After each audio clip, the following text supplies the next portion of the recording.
అందరికీ శుభోదయం. నా పేరు ఎం అర్జున్ తేజ. నేను 9వ తరగతి చదువుతున్న విద్యార్థిని. ఈరోజు నేను వలస కూలీ సారాంశం చెప్పబోతున్నాను. తెలంగాణ రాష్ట్రంలోని పాలమూరు జిల్లాలో పంట పండించే వాళ్ళందరికీ పంటలు పండటం లేదు. వాళ్ళ పశువులకు ఆహార కరువైంది. నదులలో నీళ్లు లేకుండేవి కావు. అందుకోసం పైసల కోసం జాలరి వాళ్ళందరూ వలలు పట్టుకొని వలస కూలి వెళ్ళారు. జాలరి వాళ్ళు వాళ్ళ కుటుంబాలను అందరినీ వాళ్ళ మమత అనురాగాలను వదిలేసి వెళ్ళిపోయారు. వాళ్ళు రావాల్సిన గడువు ముగిసిపోయింది. అయినా కానీ రాలేదు అని వాళ్ళ కుటుంబం ఎదురు చూస్తున్నారు దిగులుగా.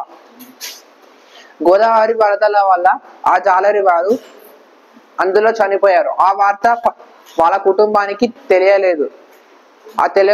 తెలియకుండా ఆ కుటుంబం వాళ్ళందరి కోసం దిగులుగా ఎదురు చూస్తూ ఉన్నారు. ధన్యవాదాలు.